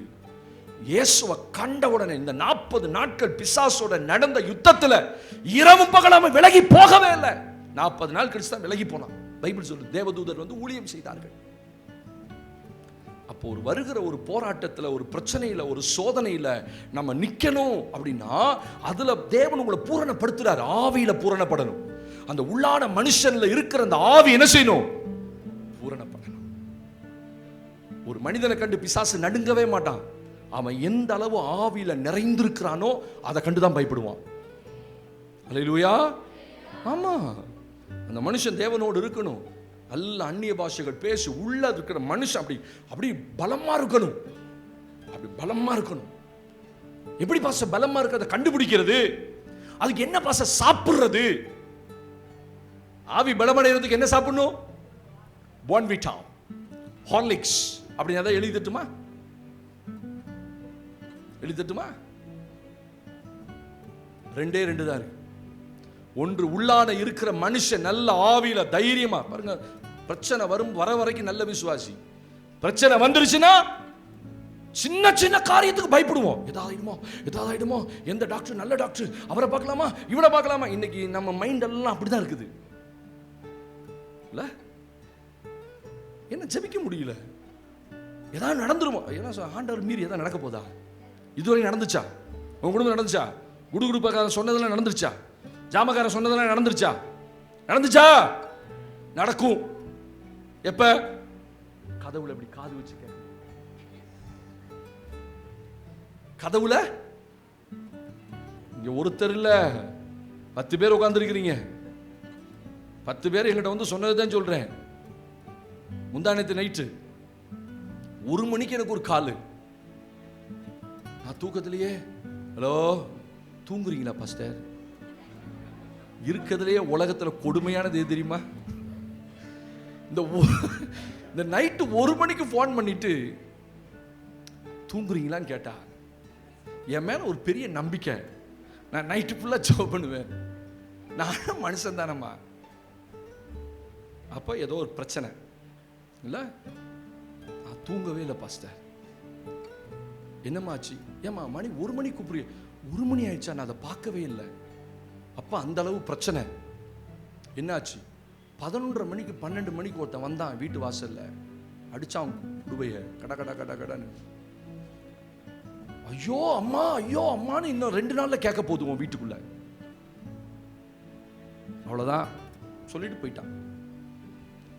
தூங்கவே இல்லை. ஏமா நீலாம் ஒரு விசுவாசியா? எனக்கு கேட்க கூடாதுன்னு தான் தோணுது. ஆனா என்ன பண்றது? காதுல வாங்கி கேட்டுக்கிட்டு ஸ்தோத்திரம் மரியாதை போல இருதயத்தில் வச்சுட்டு நல்லா தூங்கணும். ஆமேன்னு சொல்லுங்க. அதை நினச்சி நினச்சி நினச்சி நினச்சி என்னால் அதுக்கு மேலே தூங்கவே முடியல பாஸ். எப்படி 1:30 மணி இருக்குன்னு நினைக்கிறேன், முடியவே இல்லை. அதனால சரி பாஸ்டர் கூப்பிட்டு ஜோம் பண்ணிக்கலாம். சரி ஜோம் பண்ணி அடுத்த நாள் காலையில் என்னம்மா தூங்கினியா? நல்லா தூங்கிட்டேன் பாஸ்டர். ஏன் தெரியுமா? ஆவி நிறைவு இல்லை. சின்ன சின்ன காரியத்துக்கெல்லாம் இருதயம் பதட்டப்படுது, பயப்படுது. அவன் சொன்ன மாதிரி நடந்துருமோ? என்னை பார்த்து எத்தனையோ பையன் சொல்றான், ஒன்றும் கேட்கறது இல்லை. கேட்டு உள்ள வச்சுக்கிட்டா தானே பிரச்சனை. ஏன்னா இந்த ஆவி நிறைவு இருக்கும்போது இந்த காதுக்குள்ளே போகாது. அது சொல்லுங்க, ரைட்லையும் போகாது, லெஃப்ட்லையும் போகாது. ஏன்னா உள்ள நிறைவு இருக்கும்போது மேற்கொண்டு எங்க உள்ள போகும் அது. ஐயா இது வரைக்கும் சாப்பிட்டீங்க போயிட்டு கல்யாணத்தில் இல்ல, ஏன்டா இவ்வளவு சாப்பிட்ற? வாந்தியாவது எடுத்துக்கலாம் பாஸ், இது வரைக்கும் சாப்பிட்டுக்கிறேன்றான். இவன் கோட்பாடு நல்லா தான் இருக்கு, ரொம்ப டேஸ்டா இருக்கு. வெளியே போய் வாந்தி எடுத்துக்கலாம், தின்ற வரைக்கும் அமுக்கலாம். இது வரைக்கும் தின்னாச்சு, இதுக்கு மேல உனக்கு குலோப்ஜான் வேணுமாடான்னா தின்ன முடியுமா? வாய்க்குள்ள தான் வச்சுக்கணும். இதுவும் ரொம்ப போச்சுன்னா அப்புறம் என்ன பண்ண முடியும்? அப்ப மனசு நிறைஞ்சிருக்கு, ஆவி நிறைஞ்சிருக்கு. ஆவியானுடைய வார்த்தையினால, தேவனுடைய வசனத்தினால, பரிசுத்தாவின் வல்லமையினால இருதயம் உள்ள இருக்கிற மனுஷன் ஆவி நிறைஞ்சிருக்கும் போது மேற்கொண்டு எவனுடைய வார்த்தை உள்ள போகும்? போகாது. அப்ப இருதயம் எம்டியா இருந்தா, ஆவி எம்டியா இருந்தாதான் அவன் சொல்றதெல்லாம் உள்ள போகும். நம்ம இங்க ஏற்கனவே ஃபில்லா இருக்குது, அவனுடைய வார்த்தை உள்ள போக மாட்டேங்குது, உள்ள போயிட்டு ரிட்டர்ன் ஆயிருது. தோத்திரம் அல்லையா? சொல்லுங்க பாப்போம். இப்போ உங்களுக்கெல்லாம் உள்ள படக்கு படக்கு படக்குன்னு போகுது, அப்படிதானே? ஏன்னா ஆவியில பலன் இல்லை. அப்படியே நம்மளை பயமுறுத்துகிற சூழ்நிலை. அப்ப உங்களுக்கு பயமே வராத பச வரும். அதை உடனே இனம் கண்டுபிடிச்சு இயேசுவின் நாமத்துல சபிக்கப்பட்ட ஆவியே நீ போ, நல்லா படுத்து தூங்கிடுவேன். அவ்வளவுதான். போன வாரத்தில் பாஸ்டமாக பயங்கர இருமல், பிள்ளைங்களாம் நல்லா தூங்குது. எப்படி 1 மணி 2 மணி இருக்கும். அந்த தூக்கத்திலே எந்திரிச்சு என்னம்மா இப்படி இரும்பிட்டு இருக்கிற அப்படின்னு தூக்கத்திலே கை வச்சு இயேசுவின் நாமத்தில் போ படு அப்படின்னு, அவ்வளோதான் தூங்கிட்டாங்க. அந்த 1:30 வரைக்கும் அவங்க தூங்கவே இல்லை. சின்ன ஜபம் தான் அந்த தூக்கத்தில். கான்சியஸாக ஜபம் பண்ற இயேசுவின் நாமத்தில் அடங்கு, அடங்கிடுச்சு. அதான் ஆவியின் நிறைவு. இந்த ஆவியின் நிறைவுன்னா 2 காரியம் தான். ஒன்று அந்நிய பாஷையில பேசணும், இன்னொன்று இந்த வேத வசனத்தை நல்லா வாசிக்கணும். இருதயம் வசனத்தினால நிரம்பணும். இல்லைன்னா கிறிஸ்துவின் நிறைவான வளர்ச்சிக்கு அளவுக்கு தக்கதான் உங்களால வளர முடியாது. இயேசு ஆவியின் பலத்தினால நிறைவுனால உள்ள போனார், நல்ல பலத்தினால வெளியே வந்தார். அவனை ஜெயிச்சுட்டு தான் வெளியே வந்தார். ஆமென். இன்னைக்கு கர்த்தருடைய பிள்ளைகளுக்கு எதுல பூரண வரணும்னா பரிசுத்தாவின் பலத்தினால உங்க ஆவி நிரப்பப்படணும். உள்ள இருக்கிற மனுஷன், அதனாலதான் உள்ளான மனுஷனில் ஆவியில வல்லமையாய் பலப்படும்படி, உள்ளான மனுஷன் ஆவியில வல்லமையா பலப்படணும். அவன் சோர்ந்து போயிருந்தானா உங்க வாழ்க்கை சோர்ந்து போயிருக்கும், உங்க முகத்துல சோர்வு இருக்கும், உங்க முகத்துல ஒரு புன்னகை இருக்காது, சந்தோஷம் இருக்காது. 1000 பாடுகள் இருந்தாலும் உங்க இருதயத்துல சந்தோஷம் இருந்தா உங்க முகம் சந்தோஷமா இருக்கும். ஏன்னா அதுதான் பரிசுத்தாவின் நிறைவு. அதுக்கு என்ன செய்யணும்? நல்ல பைபிள் வாசிக்க வேண்டியதுல வாசித்தரணும், வசனம் உள்ள போகணும், வசனத்தினால இருதயத்தை நிரப்பணும். ஆமென் சொல்லுங்க. ஆவியில நிரம்பி நல்ல அந்நிய பாஷை பேசி, அதுதான் பேச முடியலையே பாசே, நல்ல ஸ்தோத்திரம் பண்ணுங்க. இருதயத்தினால நிறைவு, சங்கீதங்களினாலும் கீர்த்தனைகளினாலும் ஞான பாட்டுகளினாலும் ஒருவருக்கு ஒருவர் போதித்து புத்தி சொல்லிக் கொண்டு உங்கள் இருதயங்களில் கர்த்தரை பாடி. ஆவியின் நிறைவு இல்ல, அந்நிய பாஷை பேச முடியல, கர்த்தரை பாடுங்க. இருதயத்தில் கர்த்தரை பாடி, வாயில இல்ல, இருதயம் பாடணும், சிங் பண்ணணும். அல்லேலூயா. நீங்க கூட்டும் போதும் போகும்போதும் சமைக்கும் போதும் நல்ல உத்து கவனிங்க, உங்க இருதயம் என்ன பாடுதுன்னு கவனிங்க. உங்க இருதயம் ஏதோ ஒன்று பாடிட்டு இருக்கும்.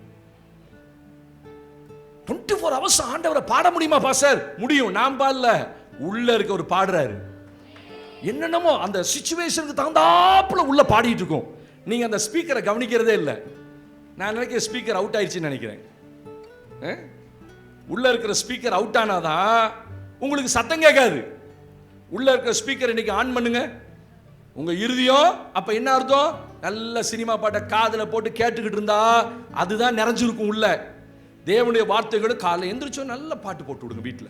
நானே துக்கத்துல இருக்கேன், அந்த துக்கத்தை மாத்துறதுக்கு தானே அந்த பாட்டு போட சொல்றேன். கொஞ்ச நேரம் அதோட சேர்ந்து பாடுங்க, நல்ல சத்தமா பாடுங்க வாய் விட்டு வீட்டுல.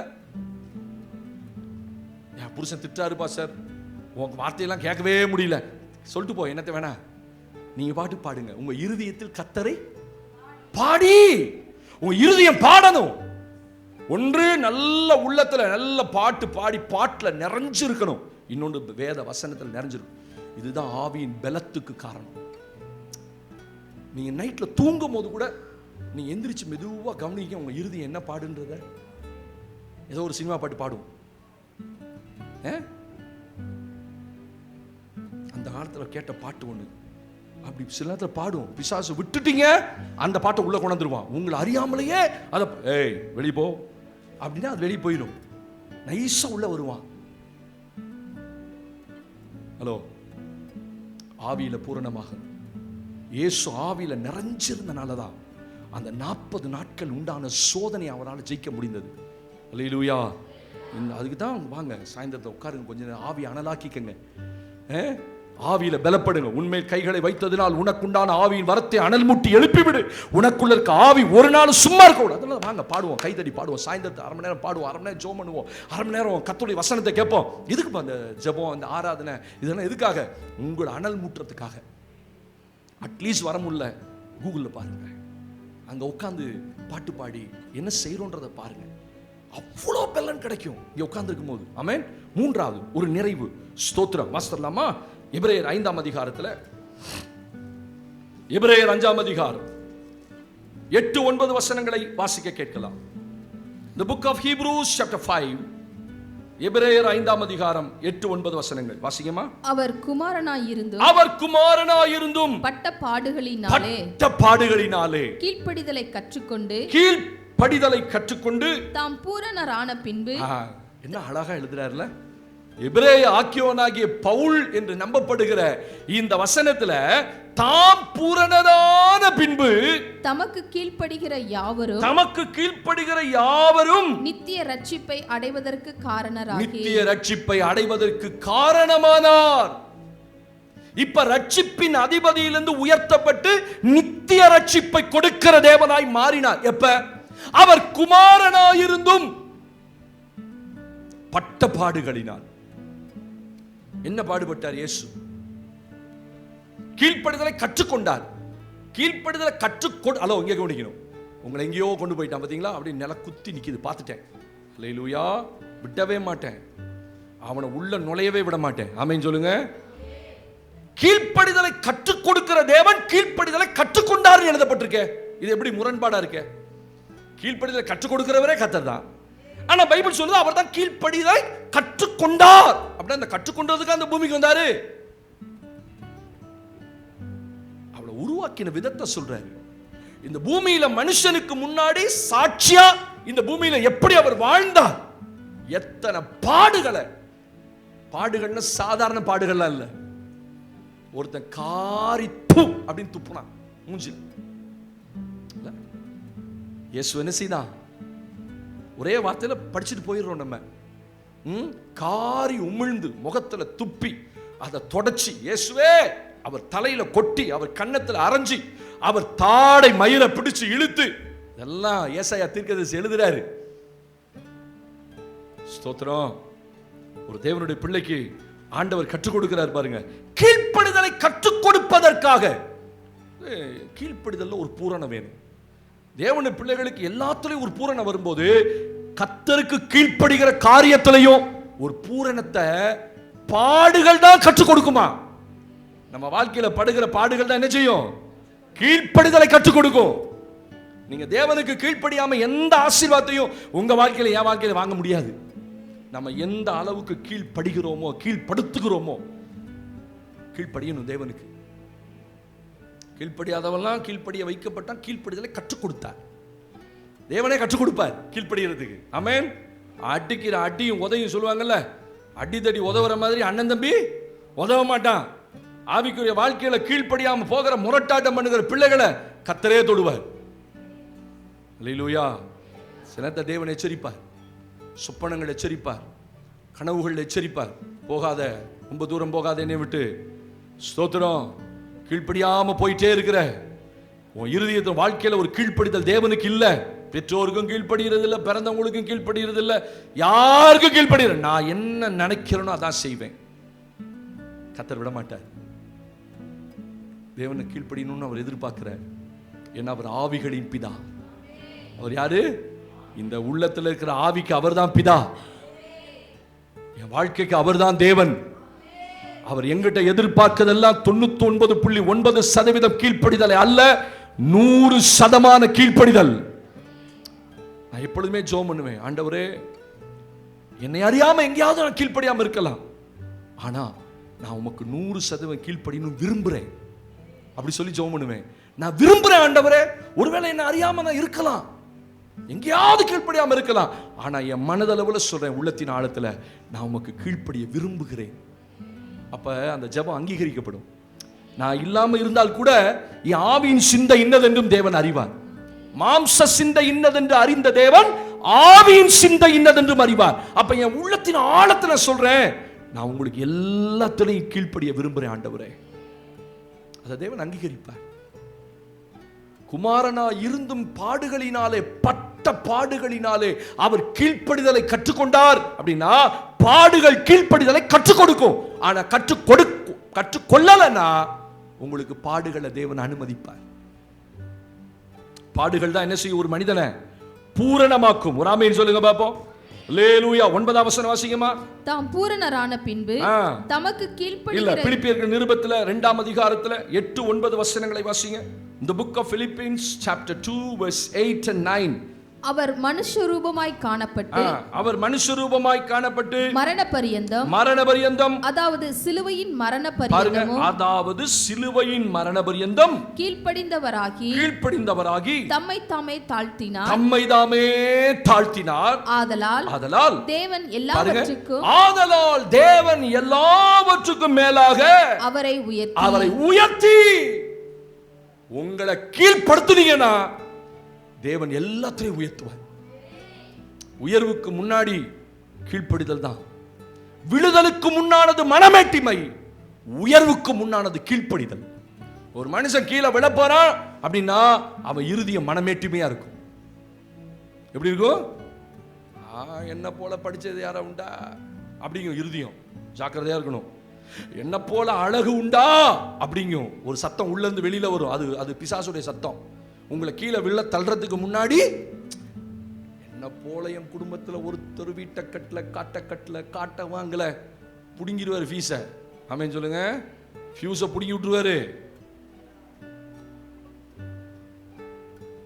அடக்கம் வேணும். கர்த்தருடைய பிள்ளைகளுக்கு ஆவியில ஒரு அடக்கம் வேணும். கீழ்ப்படிதல் இல்லாம தேவன் யாரை ஆசீர்வதிக்க மாட்டார். அவர் குமாரனா இருந்தும், அவர் யாரு? It's not ordinary man. அவர் சாதாரண மனிதன் அல்ல. பைபிள் சொல்லுது, அவர் தேவனுடைய ரூபமாயிருந்தும், 6ஆம் வசனம், தேவனுக்கு சமமாயிருப்பதை கொள்ளையாடின பொருளாக எண்ணாமல் தம்மை தாமே வெறுமையாக்கி அடிமையின் ரூபம் எடுத்து மனுஷர் சாயலானார். மனுஷ சாயலா வந்தார் இந்த பூமியில. அதனாலதான் பைபிள் சொல்லுது, அவர் மனுஷ ரூபமாய் காணப்பட்டு மரண பரியந்தம், அதாவது சிலுவையின் மரண பரியந்தம் கீழ்ப்படிந்தவராகி தம்மை தாமே. ஒரு மனுஷன் எது வரைக்கும் கீழ்ப்படியணும்? ஆசீர்வாதம் கிடைக்கிற வரைக்கும். அப்படியா? ஆசீர்வாதம் கிடைச்ச பிறகு வேலையை காட்டுறது.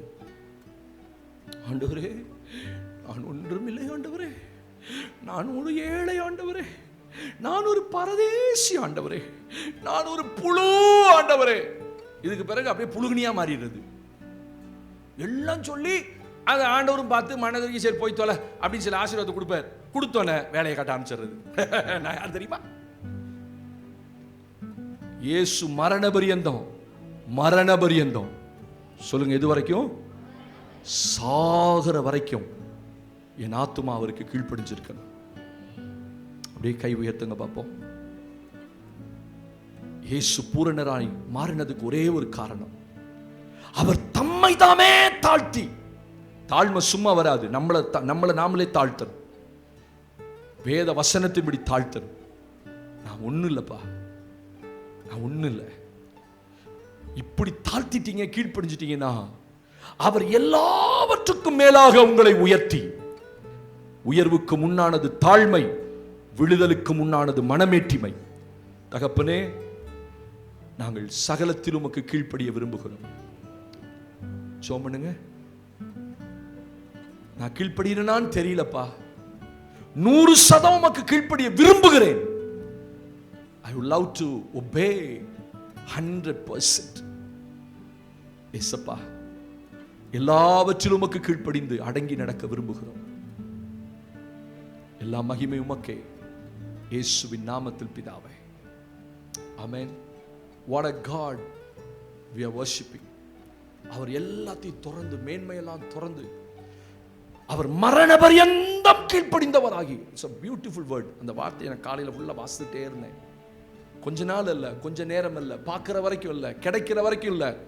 நமக்குள்ள ஒரு டெசிஷன் இருக்கணும். மரண பரியந்தம் நமக்கு கீழ்ப்படிந்து அடங்கி நடப்பேன் ஆண்டவரே. அதுதான் உங்களை பூரணப்படுத்துறாரு. அடங்காத நம்மளை அடக்குறாருன்னா அதுக்கு இந்த உலகத்தில் யாராலும் நம்மளை அடக்க முடியுமா?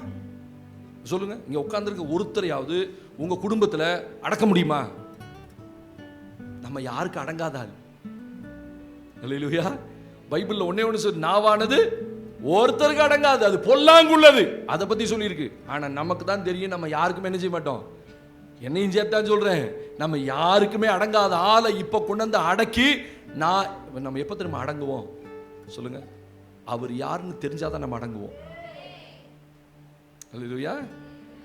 தண்ணி போடுறவன் ஹாய் அப்படின்னுமா. ஒரு போலீஸ்கார் காக்கி சட்டையில் வந்தாருன்னா, சார் அது மட்டும் எப்படி தெரியுது அவனுக்கு கண்ணுக்கு?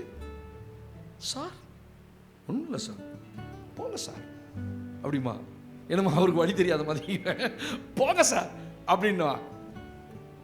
நம்ம அப்படித்தான் சில நேரத்தில் தண்ணி அடிச்சவனை காட்டிலும் மோசமா இருக்கிறோம். நம்மளை யாராலையும் அடக்க முடியாது. ஆனா என்னைக்கு அடங்குவோம் தெரியுமா? நம்ம யாரை ஆராதிக்கிறோம் தெரிஞ்சா, அவர் யார் என்று நான் அறிந்தால் என் ஜீவனுக்கு அதிபதி அவர். என் ஆவி ஆளுகை செய்கிற தேவன் அவர். என் வாழ்க்கைக்கு அதிபதி அவர். நான் ஒண்ணு இல்லை, நான் இன்னைக்கு அவரால் தான் நிக்கிறேன் அப்படின்னு தெரிஞ்சாதான் நான் அவர் சொல்லுக்கு அடங்குவேன். தேவனை அறிகிற வரைக்கும் உங்க வாழ்க்கையில கீழ்ப்படிதல் வராது. கீழ்ப்படிதல் யாருக்கு வரும்னா, தேவன் அறிஞ்சவங்களுக்கு மட்டும்தான் வரும். என் வாழ்க்கையில எல்லாத்திலையும் நான் கீழ்ப்படிந்து அடங்கி ஜீவிக்கணும். ஆண்டவர் சொல்றாரு ஆபிரகாம் பார்த்து, நீ என் சொல்லுக்கு கீழ்ப்படிந்த அப்படினால். ஆபிரகாம் ஆசீர்வதிச்ச காரணமே தான், நீ ஏன் சொல்லுக்கு கீழ்ப்படிஞ்ச. குமாரனை வெற்றானே, கையை தூக்கிட்டானே. ஆண்டவர் சொல்ற, பூமியில் உள்ள வம்சங்கள் எல்லாம் உன் சந்ததிக்குள் ஆசீர்வதிக்கப்படும். அந்த தாழ்மை, அந்த கீழ்ப்படிதல் தான் அவனோட வாழ்க்கையை ஆசீர்வதிச்சது. அப்ப கீழ்ப்படிதல் சும்மா வந்துடாது. கீழ்ப்படிதல பூரணத்தை விரும்புறாரு, 100% விரும்புறாரு. அப்ப இயேசு 100% யாருக்கு? பிதாவாகிய தேவன் அவர் அறிந்திருந்தார். யார் என்ன அனுப்பினார், யாருக்காக இந்த பூமிக்கு வந்த எல்லாம் அவருக்கு தெரியும். அப்ப தேவனுடைய பிள்ளைகள், நீங்க தேவனை அறியாம உங்க வாழ்க்கையில கீழ்ப்படிதல் வராது. அல்லேலூயா. 4வது ஒரு வசனத்தை வாசித்து நாம் கடந்து போகலாம். தேவனுக்கு மகிமை உண்டாகட்டும். அல்லேலூயா. யாக்கோபின் நிருபத்தில் 1ஆம் அதிகாரத்திலே 4ஆம் வசனத்தை நான் வாசித்து கடந்து போகலாம். பின்னாடி வந்துருங்க. ஹீப்ரூக்கு முன்னாடி புஸ்தகம், எபிரேயருக்கு அடுத்த புஸ்தகம், யாக்கோபின் நிருபத்திலே 1ஆம் அதிகாரத்தை எடுத்துக்கொள்ளுங்கள். 311ஆம் பக்கம் வாங்க. 312ஆம் பக்கம். தேவனுக்கு மகிமை 1ஆம் அதிகாரம் 4ஆம் வசனம். சீமா, நீங்கள் ஒன்றிலும் குறைவுள்ளவர்களாயிராமல் பூரணராயும் நிறைவுள்ளவர்களாயும் இருக்கும்படி பொறுமையா வாசிங்க. Beautiful word. நம்ம 2 நிமிஷம் முடிக்கலாம். நீங்கள் ஒன்றிலும் குறைவுள்ளவர்களாய் இராமல் பூரணராயும் நிறைவுள்ளவர்களாயும் இருக்கும்படி பொறுமையானது பூரண கிரியை செய்ய கடவது.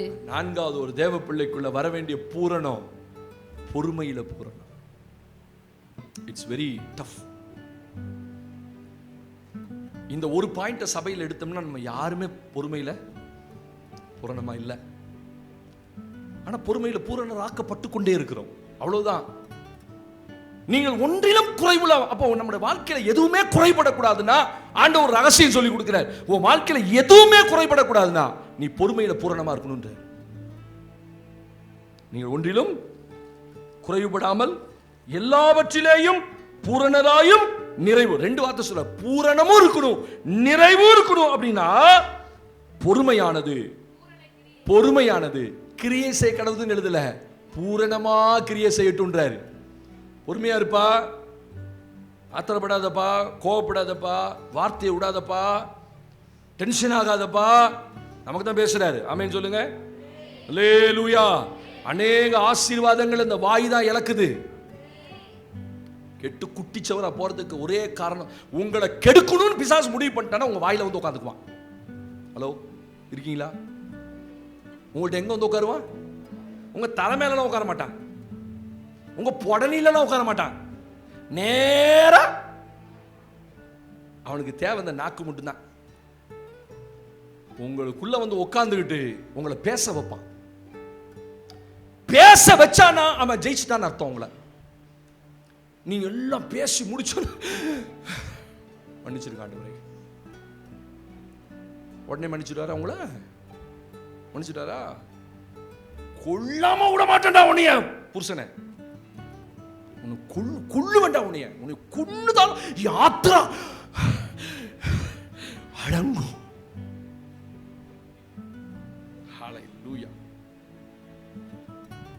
அதுல ஒரு பெரிய சந்தோஷம் இந்த பேசிட்டாங்கன்றதுனால. சிலர் பேசி பேசி ஆத்திரத்தை அடக்குவான். பேசினா என்ன அடங்கிடும்? அந்த வேகத்தை குறைக்கிறதுக்கும் சிலருக்கு வந்து கோபத்தை குறைக்கிறதுக்கு சில வழி இல்லை. போய் செவுத்துல குத்துவான், இல்லைன்னா எதையாவது கடிச்சுக்கிட்டு நிற்பான், இல்லைன்னா தூக்கி எதாவது டம்முன்னு உடைச்சானா கோபம் போயிடும். செல்போனை உடைச்சிடுறது, டிவியை உடைச்சிடுறது, பாத்திரத்தை உடைச்சிடுறது, கையில் என்ன எவ்வளவு காஸ்ட்லியா இருந்தாலும் இந்த கோபம் ஒட்டச்சா சரியா போயிடும். தோத்திரம். ஆண்டவர் சொல்ல, நோ நோ நோ, பொறுமையில பூரண கிரியை செய்யட்டும். பொறுமையா இருக்கு. எப்ப கத்துக்க போறோம்? நம்ம எப்ப கத்துக்க போறோம்?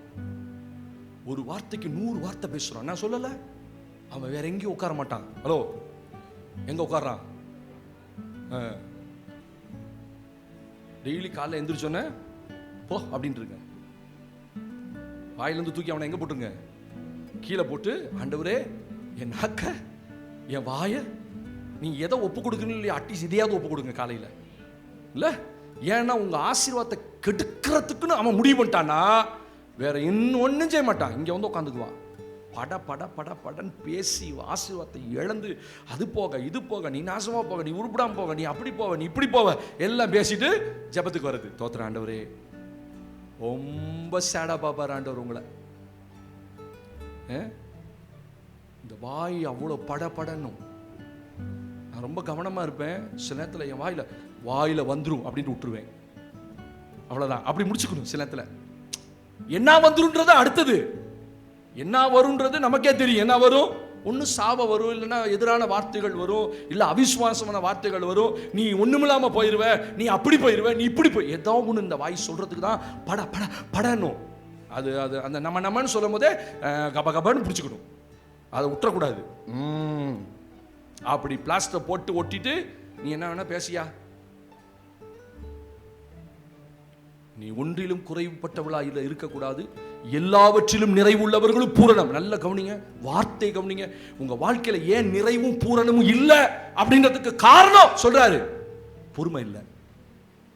என்ன ஜோம் பண்ணி என்ன ஆகுது, என்ன போய் சர்ச்சுக்கு போய் என்ன ஆகுது, நான் ஊழியம் செஞ்சு பாச சொல்றாரு, செஞ்சா வந்துருமா? பேசாம இருங்க. உங்க ஆசீர்வாதத்தை கெடுக்கிறான், பேச வைக்கிறான். பேச வச்சுட்டானா அவன் ஜெயிச்சுட்டான்.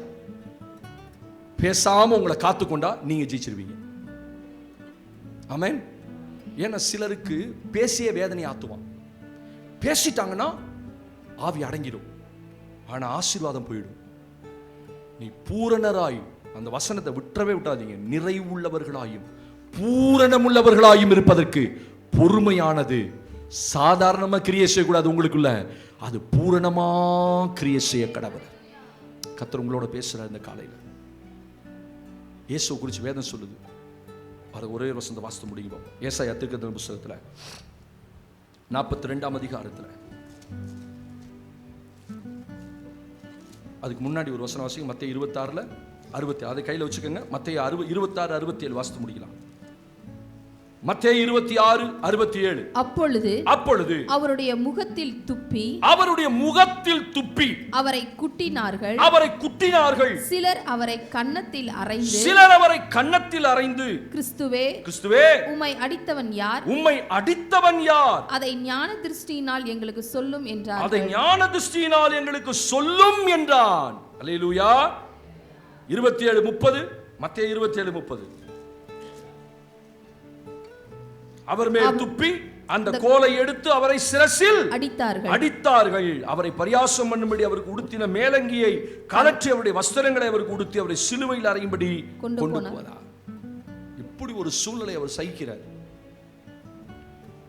அவர் மேல துப்புறான். உங்க மேல துப்புனா என் மேல துப்புனா விட்டுருவோமா?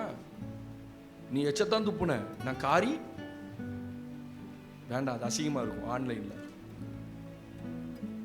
உனக்கு எச்சுதான் வரும், எனக்கு அதை கட்டு உள்ள நிறைய இருக்கு, கட்டி கட்டியா வச்சிருக்கிறேன், காரி காரி துப்புவேன். உன் மேல அப்படித்தான் துப்புவேன். சங்கடமே இல்லாம துப்பி வச்சுட்டு ஓடிடுவாங்க. காரி துப்புனானா, கோலால் அடித்தானா, சிரசில் அடிச்சானா, கன்னத்தில் அடிச்சானா, இயேசுவே பரியாசம் பண்ணினானா. ஏசாயா எழுதும்போது சொல்றாரு, அவரோ வாய் திறவாதிருந்தார். அதை மட்டும் வாசிக்க முடியுமா? ஏசாயா 42:2 அவர் கூக்குரலவும் மாட்டார், அவர் கூக்குரல் இடவும் மாட்டார், தம்முடைய சத்தத்தை உயர்த்தவும் அதை வீதியிலே கேட்க பண்ணவும் மாட்டார். 50ஆம் அதிகாரத்துக்கு வந்துருங்க. அது ஒண்ணு 50ஆம் அதிகாரம் 5-6 வசனங்கள். இயேசுவை குறித்து தியானித்து கொண்டிருக்கிறோம். ஆண்டவர் எப்படி நிறைவுள்ளவராக இருந்தார்? 50ஆம் அதிகாரத்துல 5-6 வசனங்கள். கர்த்தராகிய ஆண்டவர் என் செவியை திறந்தார், நான் எதிர்க்கவும் இல்லை, நான் பின்வாங்கவும் இல்லை. அடிக்கிறவர்களுக்கு என் முதுகையும் தாடை மயிரை பிடுங்குகிறவர்களுக்கு என் தாடைகளையும் ஒப்புக் கொடுத்தேன். அவமானத்துக்கும் உமிழ்நீருக்கும் என் முகத்தை மறைக்கவில்லை. இததான் அங்க வாசிக்கிறோம். அவன் துப்புனா, கொட்டினா, அடிச்சான். இது தீர்க்க தரிசனமா இயேசுவை குறித்து ஏசாயாவுல வாசிக்கிறோம். அவர் என்ன செய்தாரோ மறைக்காமல் ஒப்பு கொடுத்தார். அந்த துப்பிக்கடை எவ்வளவு வேணாம். இப்படி ஒரு ஆள் எழுப்பி சொல்லுங்க, என்ன என் வீட்டுக்காரர் துப்புனாரு, என் பக்கத்து வீட்டுக்காரன் துப்புனா, பக்கத்து வீட்டுக்காரன் துப்புனா அப்படின்னா நான் சகிச்சு வந்தேன்னு யாராவது சொல்லுங்க பாப்போம். ஸ்தோத்திரம். அவர் தன் முகத்தை என்ன செய்யல, மறைக்கல. அவர் சத்தம் வீதிகளில் கேட்கவும் இல்லை, அவர் எதிர்க்கவும் இல்லை. இதான் பொறுமையின் பூரணம். நம்ம கற்றுக்கொள்றோம். நம்ம எல்லாரும் இப்படிதான் இருக்கிறோம். நீங்க அப்படிதான் இருக்கீங்களா பாஸ்டர்? இல்ல, நம்ம கற்றுக்கொள்றோம். ஆண்டவர் சொல்றார், நீ நிறைவுள்ளவனா, பூரணம் உள்ளவனா வாழணும்னா, கர்த்தர் எல்லாத்திலையும் உங்களை ஆசீர்வதிச்சு வைக்கணும்னா, பொறுமையானது பூரண கிரியை செய்ய கடவுள். சைலண்டா இருங்க, பேசாதீங்க. அவன் 1000 வார்த்தை பேசினா, நான் வந்து கெட்ட வார்த்தையில திட்டுனேன், ஒரு விசுவாசி கெட்ட வார்த்தையில திட்டினேன் வரவே கூடாது. நான் சாட்சியா சொல்றேன் கர்த்தருக்கு முன்னாடி, இந்த 30 வருஷத்துல ஐ நெவர் ஸ்பீக், எந்த ஒரு வார்த்தையும் கெட்ட வார்த்தையும் வாயில வந்ததில்லை. ஏன்னா அது இல்லை, எனக்குள்ள இருந்தா தானே பேசுவேன். ஹலோ, எனக்குள்ள இருந்தா தானே பேசுவேன். அவன் பேசினா, எந்த வீட்டுக்காரன் பேசினா, பக்கத்து வீட்டுக்காரன் பேசினா, எங்க வீட்டுக்காரர் பேசினாரு, பொறுத்து பார்த்தேன் பாஸ்டர், நானும் 4 திட்டினோட எங்க வீட்டுக்காரர் அடங்கினார். அப்படி சொல்லக்கூடாது. நீங்க சைலண்ட் சில நேரத்தில் அதெல்லாம் அவமானத்தில் சகிக்கணும். உங்களை காரி துப்புறது ரொம்ப கஷ்டம். இதை வளர்த்துக்கணும் நமக்குள்ள. இயேசுவை அவர் அப்படிதான் வளர்த்தார். அவர் பேசவும் இல்லை, அவர் சத்தம் வீதிகளில் கேட்கப்படவும் இல்லை, அவர் தம் முகத்தை மறைக்கும். இது இந்த வசனம் ஞாபகம் வரணும். அதான் பூரணம். அந்த பூரணத்தில் தான் கிறிஸ்துவின் நிறைவான வளர்ச்சியின் அளவுக்கு தக்கதாய் பூரண புருஷனாக வரைக்கும் அந்த நிறைவின் வளர்ச்சியை தேவன் எதிர்பார்க்கிறார். ஆமென். எழுதுங்க.